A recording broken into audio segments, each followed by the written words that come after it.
And we're back. Stripe Show podcast on a Tuesday. You know what that means.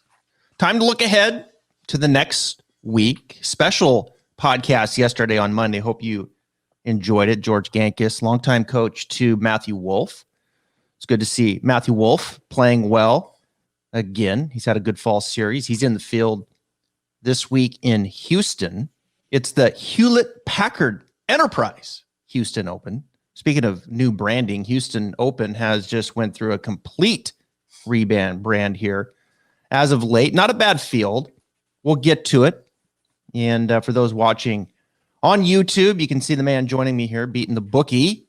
For those listening, and I know there's many because when Beatin The Bookie comes on and he gives away his free plays, well, we have a great audience, and that's what we have here this week. How you doing, my man?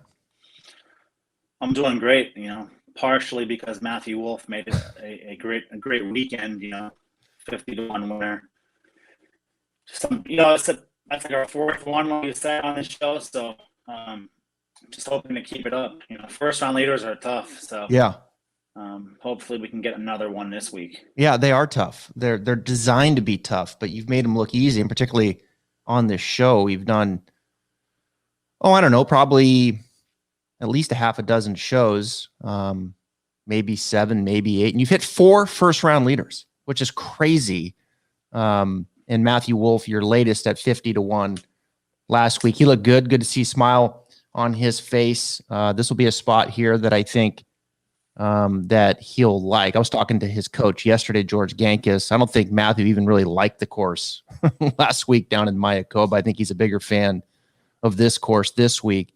Memorial Park, it's a municipal golf course. It's an interesting place, really. 7,400 yards, par 70. You've got 3 par 5s, and you got 5 par 3s. You don't see that a lot. Carlos Ortiz won here last year at 13 under.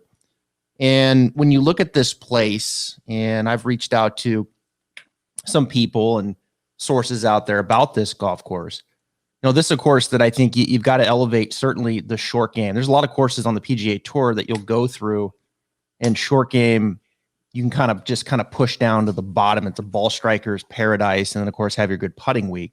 This week, I think you need a short game. You look at Ortiz, how he did it last year. He was positive 5.7 strokes gained around the green, positive 6 in putting.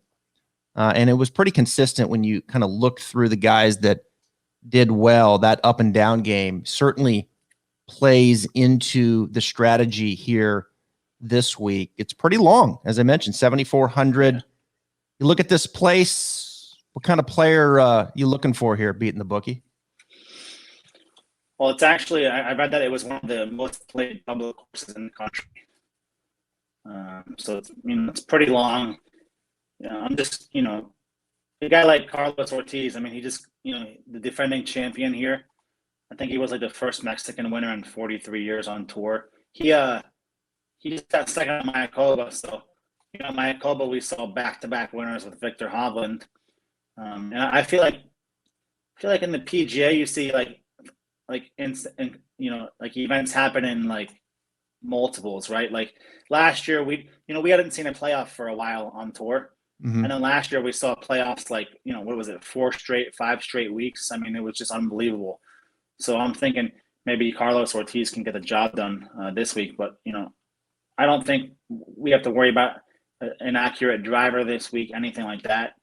I think this would have been like the perfect course for DeChambeau if he would have chosen to play, because the fairways are quite wide right there, so accuracy doesn't really matter off the tee box. So I'm looking for somebody with like a pretty good short game, like a Sam Burns, Aaron Weiss, who's just been hot, really hot. One of those guys who can stick it in there with the irons, and then if they get their putter rolling, they can, pretty much take care of everything. Yeah, I think, you got fast Bermuda greens here, and we've talked about the elevating of the short game. The guys tend to, at least last year, hit the ball a little bit longer here. The weather looks perfect. Mid 70s all week, maybe slightly cooler on Saturday. Yeah, you're gonna miss some fairways here. You're gonna miss some greens.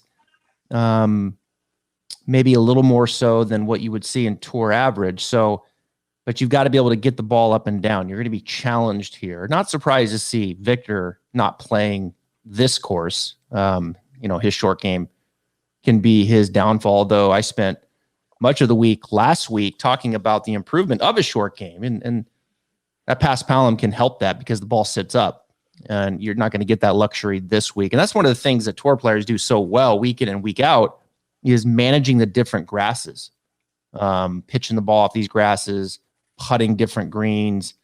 They're going to be challenged, certainly, around the green. All right, so let's get to it here. Stripe Show podcast brought to you by OnCore Golf. OnCore designs high-performance golf balls for players of all skill levels and swing speeds. Go check it out, OnCore Golf / Travis Fulton. And before we give out our picks, if you like this show and you like where things are going and you like making money as we give away free picks, you've got to go subscribe. Go subscribe to the Stripe Show podcast and leave us a ranking and a comment. That goes a long ways. Our viewership has really elevated and we're growing. But those comments and rankings, five-star ranking people, go a long ways in climbing the ranks. So we appreciate that. All right, let's get to it. We've got top 40, top 20, top 10, tournament head-to-head, some win tickets, and then we'll save the end round one leaders. So let's start with, and you usually, just for our viewers here, and of course, a lot of people watch this show every week, but you usually have a package that you sell to your audience, and you have a huge audience. You do a lot of sports.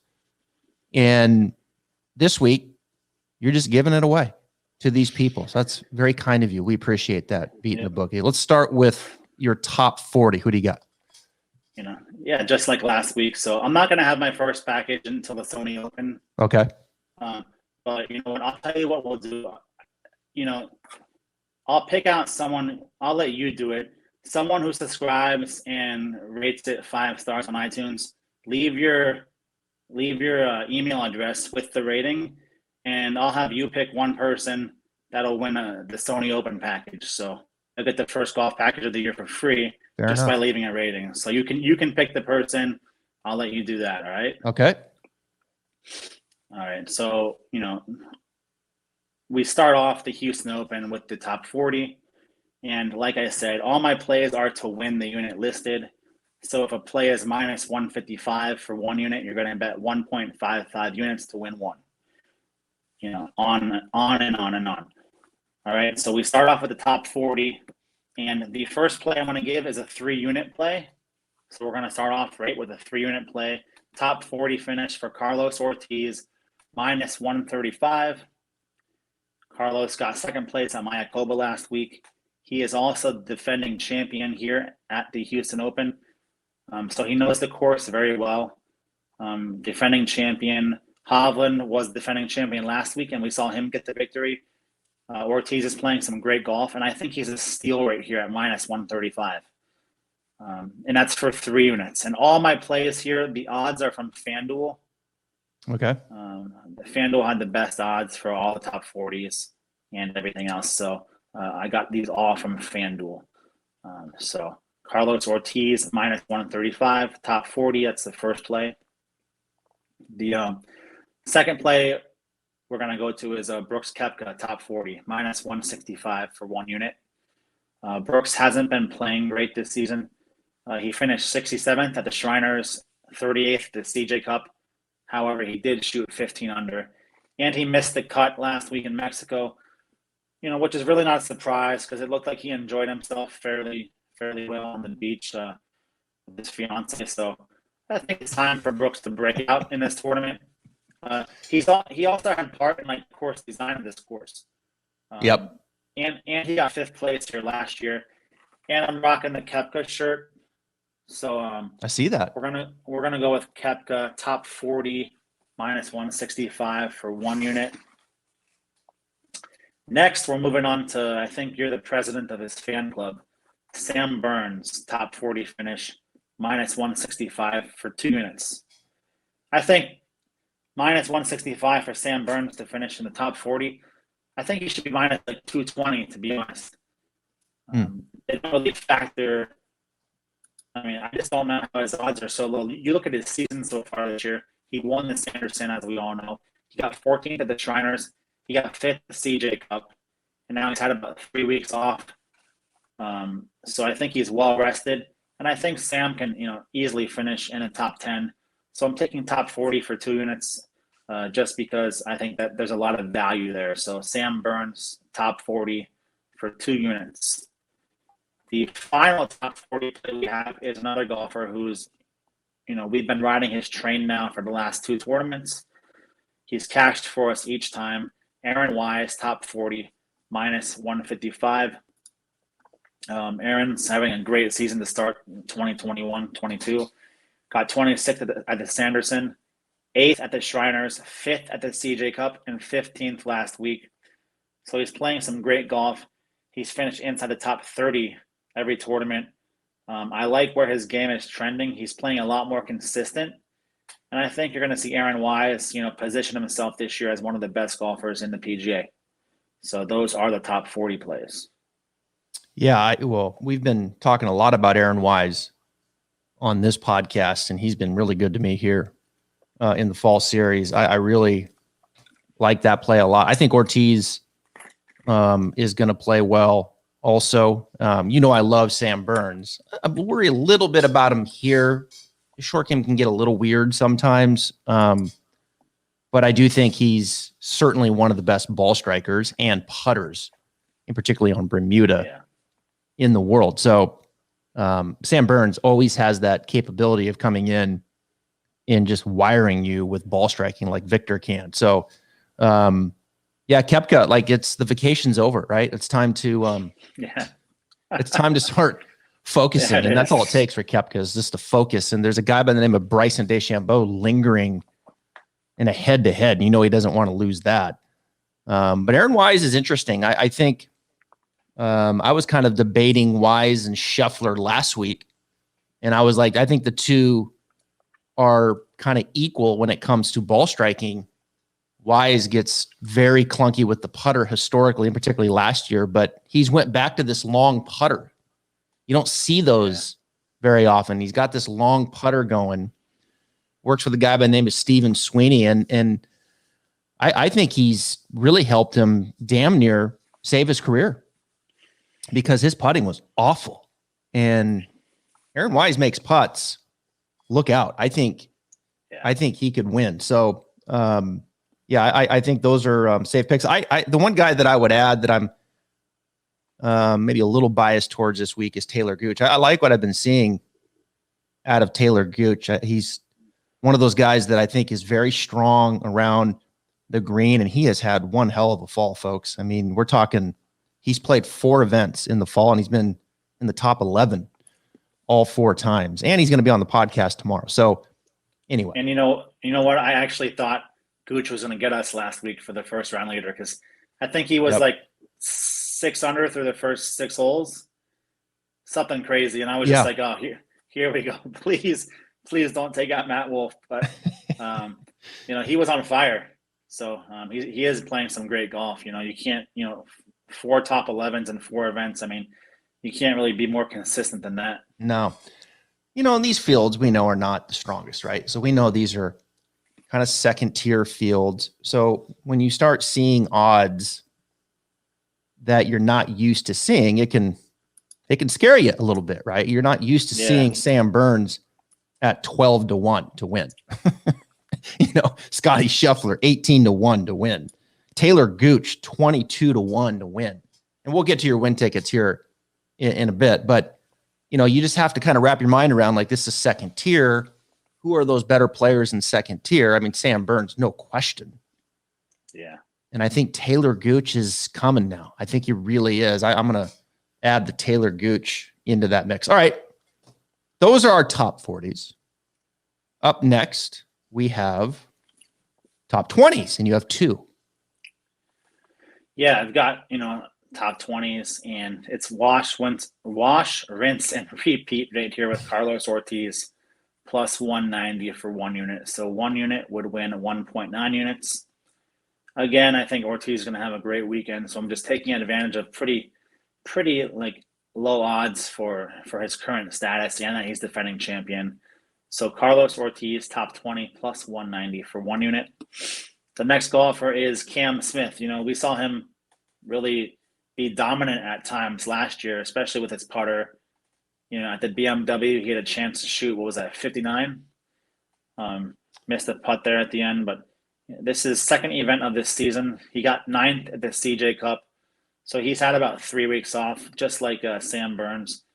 And I think Cam wants to come on and be like a more consistent golfer this year. We kind of saw him like die off towards the end of last season. But, he's a young guy. And when he turns that putter on, I'll tell you what, when he turns that putter on, he's almost automatic. Mm-hmm. The BMW, he was just draining 40 footers like it was nothing. So I think Cam Smith, he's one of those guys that if he gets hot, he can just run away with this thing. Yep. So I'm taking Cam Smith plus 130, top 20 for 1 unit. And that is all we have for the top 20s. Yeah, Cameron Smith, I think, has played his best golf of his career. And we haven't seen him here in a while. And he hasn't played the Houston Open here at this golf course. So I think that's an interesting person here. Same with Matthew Wolff. This will be his first time there.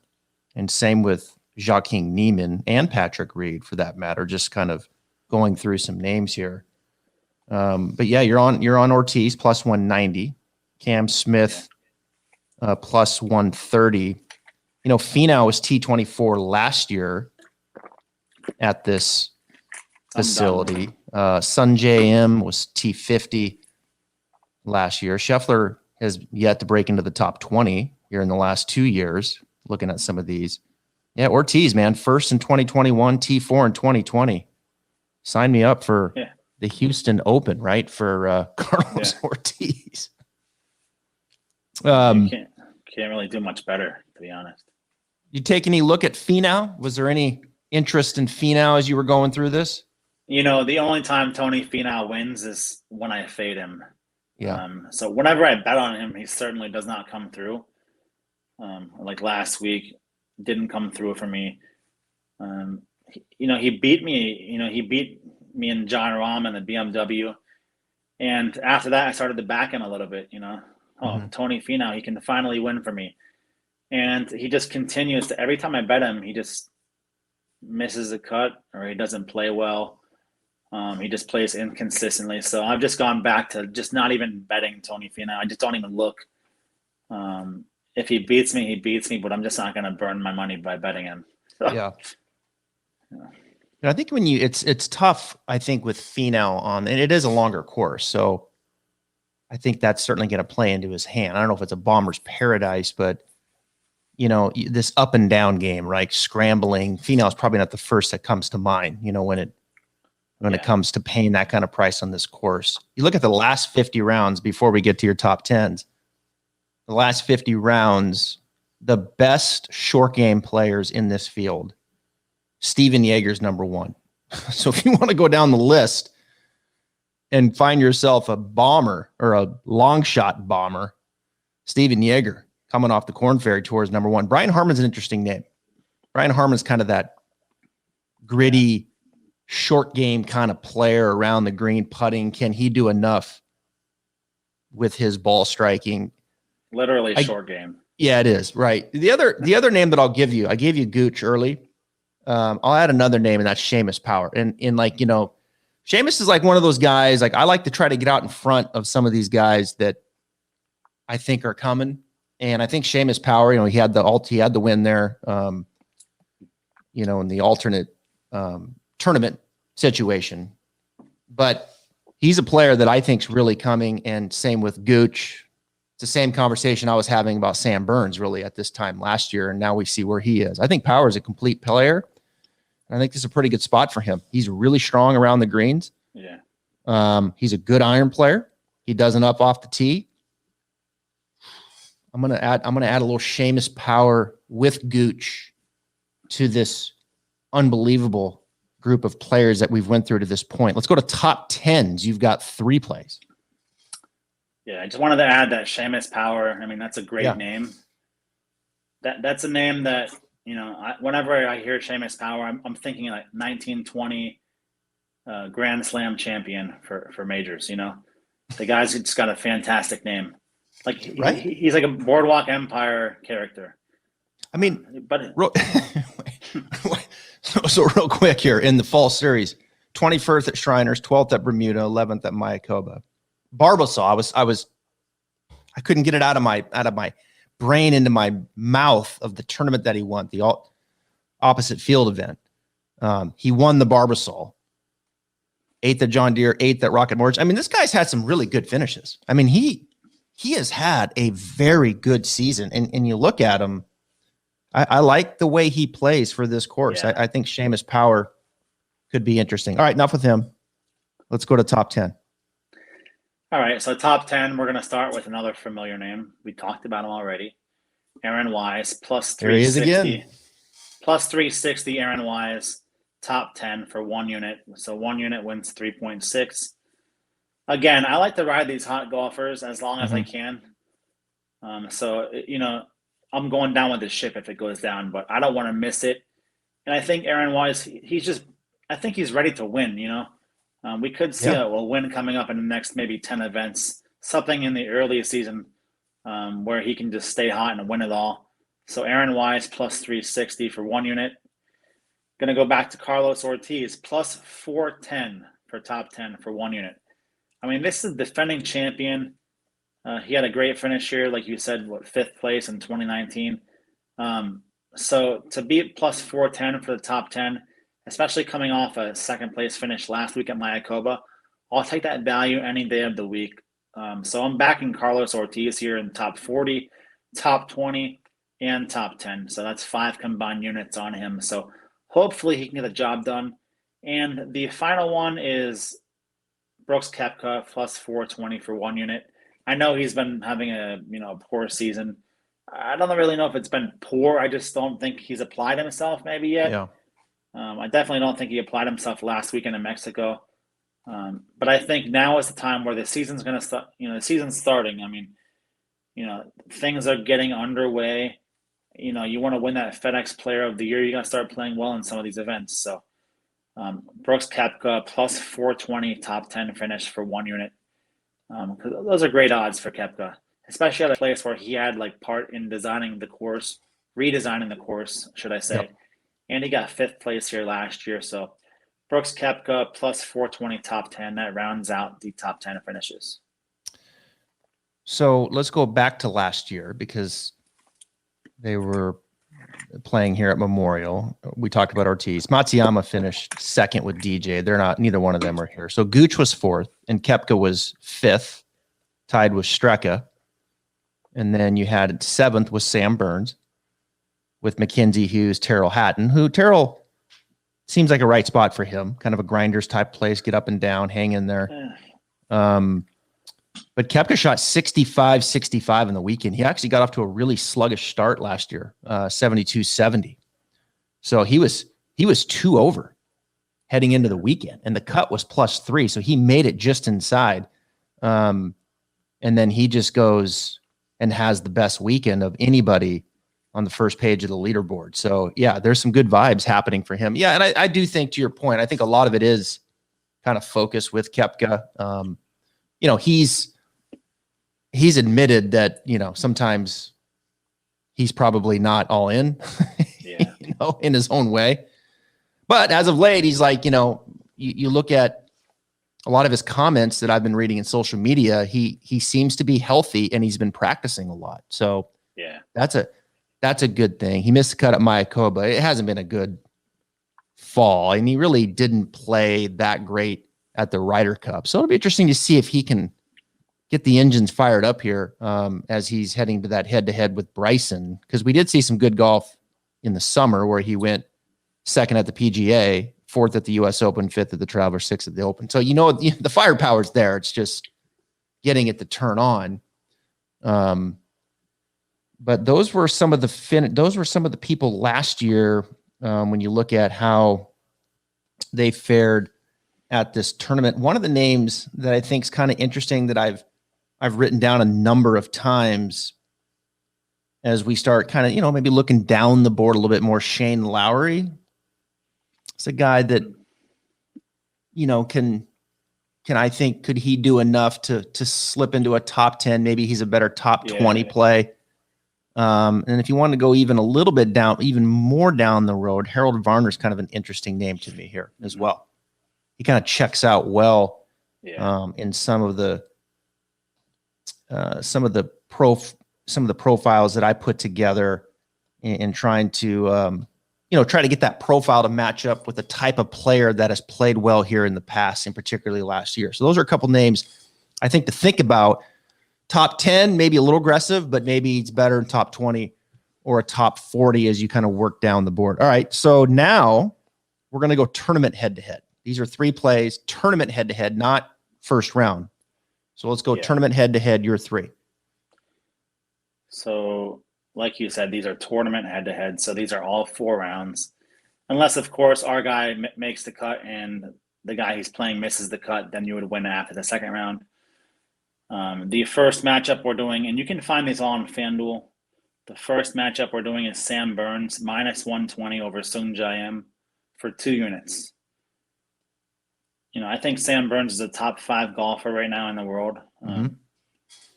The last year, he's arguably played the best out of anybody on tour. He's been the most consistent. Every week he comes to play. So I'm taking Sam Burns -120 over Sung Jae, who you never know who's going to show up for him. So that's for 2 units. So that is the first matchup. The next matchup, we're going to go with Joaquin Niemann -120 over Adam Scott. Joaquin, a younger up-and-coming golfer. He's getting better every season.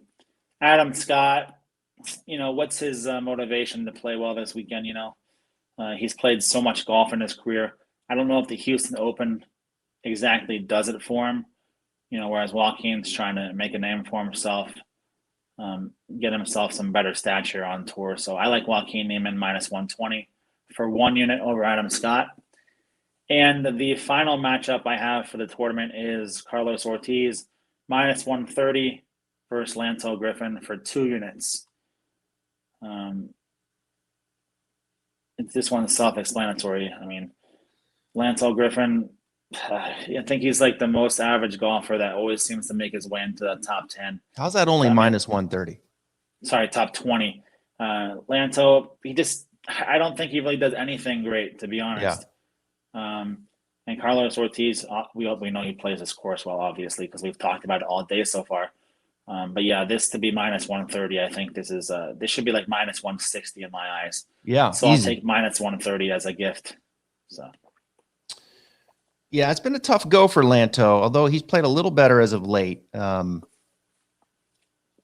He does have a couple good finishes there in his last 2 starts. But yeah, Lanto kind of, he got his win in the Houston Open a couple years ago, and then it's been pretty average, or below average, I should say, after that, with the exception of the last 2. What's interesting, I was talking about building some of these models and profiles and just kind of running numbers and the type of player that would do well here based off the course and what we know about it.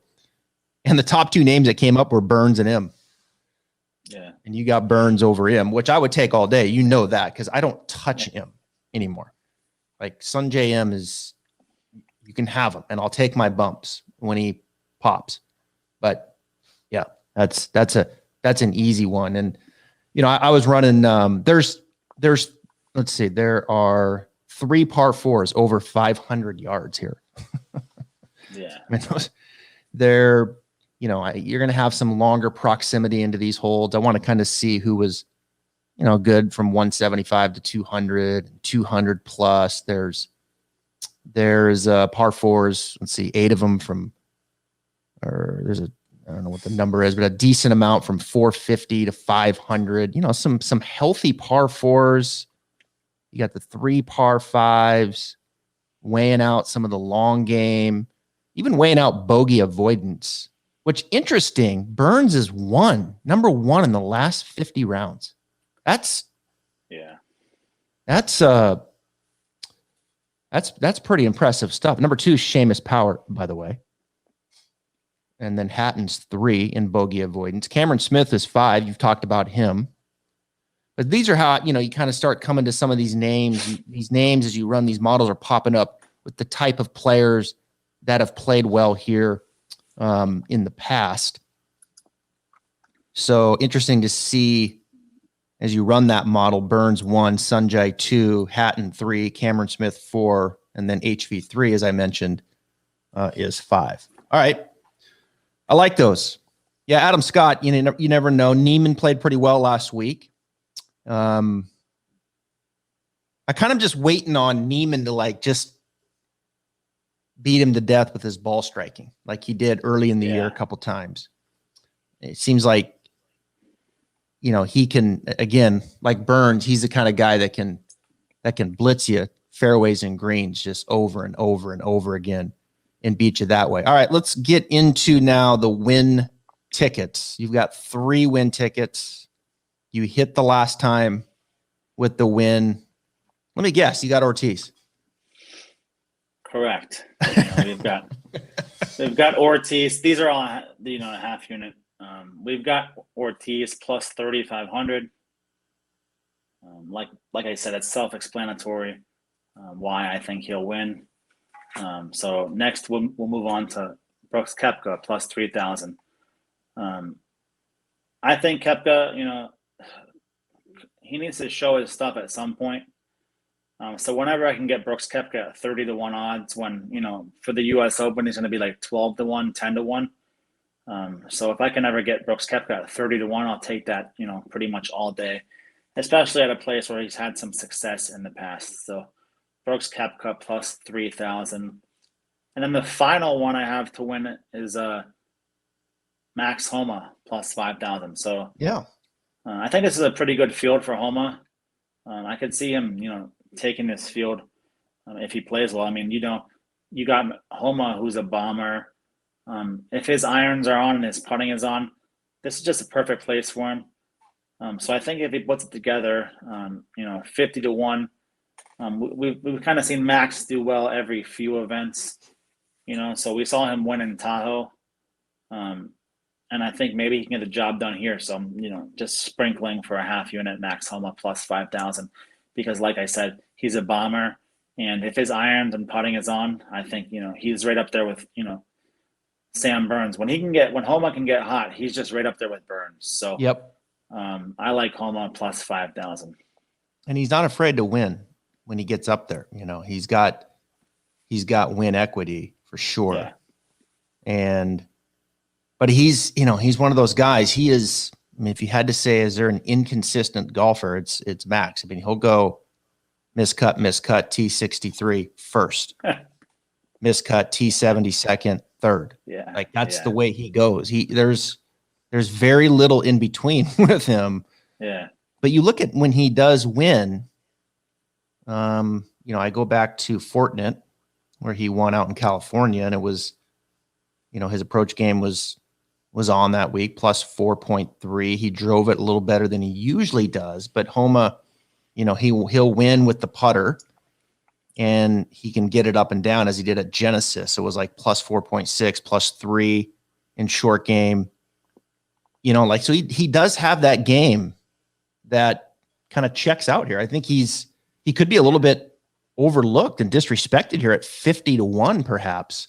I think that's an interesting play. And I would throw, obviously, as I've been mentioning here, I would throw the Gooch name in there, although he's down there at 22-1, which is a little uncomfortable. It's weird to think that Gooch is 22 and Kepka's 28. Or, I'm sorry, 30. You had him at 30. 30. You got him on 30 at FanDuel. Yeah, I like the guys that can, with the 3 par 5s. So you got 12 par 5s for the tournament. I like to look at guys who can easily get those eagle opportunities, birdie opportunities, easy birdie opportunities on par 5s, So, Max Homa can give himself a ton of eagle looks, kind of like Sam Burns, if Sam Burns has like 12 par 5s, he's going to get at least 4 looks at eagle on every tournament. So I like guys who can just get it there in 3 and set themselves up for, a nice birdie putt, or like a tap-in birdie putt, or like a 20-foot eagle putt. So that's what I look for when I look for guys, to win. So Homa is definitely, right up there. Just to put my golf instructor cap on for a second, the one name I'm really interested to see play this week is Jason Day, who finished T7 here last year. He's made some changes in his swing, and I'm really interested just to watch him swing the club and how that'll transfer out, because we haven't seen Jason Day in a while. He works with Chris Como, who's helped Bryson some as well. We saw Day CJ Cup 64, so he's been grinding here in the off season. I'm just kind of curious to see where he is. I don't think I would play him. Why change that? Like, I don't understand. He's had so much success. Like, why start changing stuff when you've had so much success, like the way you were? Just because of the back injury, maybe he's trying to swing differently. I think for Jason, it's more like lower back issues, and Jason, not to get too deep into the woods, but he's always had like a lot of trail knee flex in his backswing. Players who turn their upper, but not a lot their lower, tend to kind of like launch, and then their spine kind of hangs back this way to the right, and that puts pressure on their back. So he's trying to kind of let his right knee straighten up some going back. So he kind of gets taller, and then from there they can kind of sit and turn, and your spine tends to hang back less when you do that. So it's just, those are some wholesale changes. And Jason Day, when you look at the staple of keeping your trail knee flex in the backswing, like, dude, that right knee hasn't budged for years. Like, so that's a changing a knee flex. That can be a pretty good size change. So it'll be interesting to see where he is. But where I was getting to with some of these odds here, and I'm looking at DraftKings right now, and some of these you got to certainly shop around, right? Just to your point, at FanDuel, you were able to get Kepca at 30. And, these up and down kinds of places, grinders. I mean, Reed, where's he at? We haven't seen his best foot forward. Although he did make a run there at Bermuda on Sunday. 36-1. Yeah, Patrick Reed. Well, he's 40-1 at it's almost like there's some automatic plays, like Patrick 40-1. We know he's got win equity when he gets up there. Kepka 30-1. Like, it's almost like an automatic play. There's my boy Seamus Power, 45. I think it's a good place for Bezedenhut too at 45. I'd even go down as low as that. Homa at 50. I think Bezedenhut, he can get you up and down consistently, and I think can do enough with his ball striking as well. So, all right, we've arrived. First round leaders. Can we make it? One for the thumb. We've got four. We need one.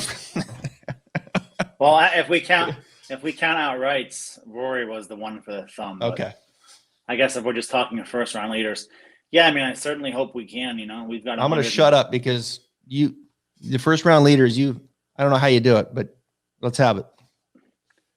We got 150 golfers, so I like to pick 4 or 5 every tournament. See if we can get our hand raised after the first day. I feel like the first day always offers like pretty good value. Like, for example, Sam Burns, he's plus 1,800 to win a tournament, and he's plus 2,600 to win the first round. So, like, for me, I just don't get that, because I think it's easier to win one round than it is for the entire tournament. So I think these odds always do have pretty good value. So the first round leader we're going to take is Sam Burns plus 2,600. So when Sam wins tournaments, he starts out hot. I look for guys that just are hot starters. They can come out and shoot a 62, 63 in the first round and just take it. And Sam Burns fits that bill for me. He's pretty much an auto play every first round of every tournament he plays for me. The next one I'm going to is Cam Smith at plus 3,100. He's another guy. When he starts hot, when he plays well, he starts hot, kind of like Jordan Spieth. Even when he plays poorly, you usually get a good first round out of him. So Cam Smith plus 3,100. And then we go to Aaron Weiss plus 4,000. 40-1. When Aaron Weiss is a very, very hot starter, and he's playing very well to start the season, It's probably my favorite one out of these four. So Aaron Weiss plus 4,000. I think there's some really good value there. He should be like, that's kind of disrespectful to how he's been playing this year. He should be right down there with Cam Smith.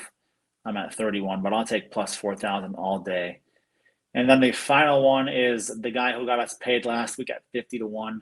He's back at 50-1 odds. Matthew Wolff plus 5,000. Like you said, he's never played this course before, but he's practiced on it all week. And I don't think that'll phase him much. This is a perfect course for him, long ball hitter. Yeah. Great with his irons. If he's accurate, if his putting is on, I think the first round is something that he could easily take down, If it was a tournament, I wouldn't play Wolff for the entire tournament. But I know for the first round, he can give us, at least one good round before he kind of, starts missing some putts and stuff. So I like Wolff first round leader plus 5,000 to round out those first round leaders. Yeah, Aaron Weiss was 8 under on Thursday, and Wolff was 10 last week. And Weiss jumped out there. I think he was 7 under through 10 last week. Yeah, so I like those plays a lot. Matthew Wolff is back, folks. I mean, he's back. Had a good conversation with his coach. I think he's happy. I think he's playing some good golf. I think he likes this golf course better than last week's. 2nd at the Shriners, 5th at Mayakoba. He can get hot with the putter, and he was hot last week. The last 2 weeks. Good short game. With Wolff, it's the approach game that gets a little weird sometimes with that swing. But it's been very clean. I mean, he's been hitting his irons really well. I think in watching Hovland win, I know they're friends. They both went to Oklahoma State. He's motivated. I mean, he's feeling good. He's motivated. 2nd tier field. I like it. I like these picks a lot. Yeah, it seems like Wolff is back to liking the game again. He seems a lot happier than he was last season. Oh yeah, there's no question. Yeah, COVID didn't do well, for Matthew Wolff. And look, man, he's a young guy. He's out there, and all of a sudden you can't hang with your friends, you can't roll. You've got all these protocols, and it's not easy, when you're out there and learning to be by yourself. And so he's worked through some things, and it's cool to see him out there. Certainly, I would put him in part of the class of this field here, and particularly the way that he's playing. All right, there you have it.